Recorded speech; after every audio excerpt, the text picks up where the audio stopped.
2 millions de filles et de femmes supplémentaires pourraient être victimes de mutilations génitales féminines au cours des 10 prochaines années. C'est ce qu'indique le Fonds des Nations Unies pour la population UNFPA qui pointe du doigt la maladie à coronavirus avec son corollaire de fermeture d'écoles et de perturbation des actions de lutte sur le terrain. Malheureusement, avec la pandémie Covid-19, ça a rendu la problématique d'une coordination des réseaux de soutien social et de protection des filles à risque plus compliquée.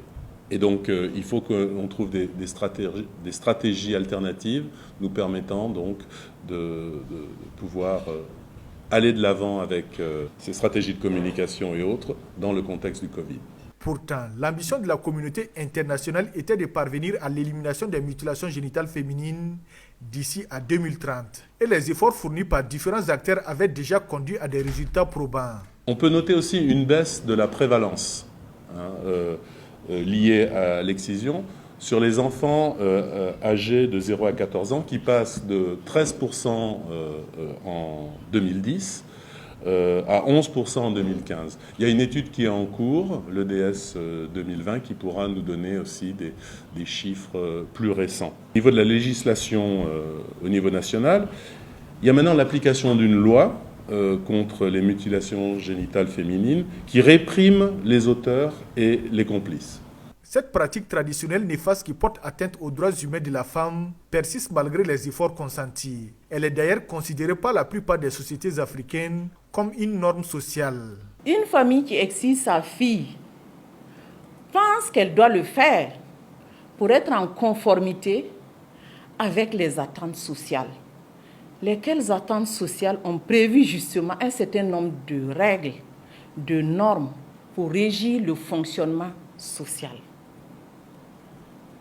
Au-delà de cet aspect de normes sociales, nous avons les croyances. Les croyances religieuses, il y a des familles qui pensent que exciser une fille a un lien intimement avec leur religion.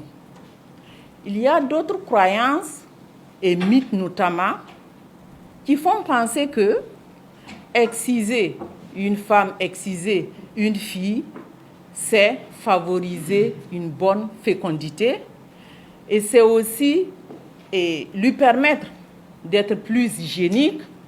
Grâce à un programme conjoint UNICEF-PNUD mis en œuvre depuis 2018, des milliers de filles ont pu être sauvées de cette pratique qui entame leur intégrité physique. Le programme intervient au Burkina Faso depuis 2009, mais il faut dire que pour ce qui concerne la troisième phase du programme, qui est donc prévue pour une période allant de 2018 à 2021. Donc, si nous prenons la période de 2018 à 2020, dans la zone d'intervention du programme, nous avons plus de 391 000 filles qui ont été sauvées, grâce donc à l'intervention des acteurs sur le terrain, avec l'appui des partenaires techniques et financiers. Depuis décembre 2012, le 6 février de chaque année est dédié à la lutte contre les mutilations génitales féminines afin de parvenir à la tolérance zéro. L'édition 2021 de cette journée est placée sous le thème « Le temps de l'inaction mondiale est révolu ». Unir, financer, agir pour mettre fin aux mutilations génitales féminines.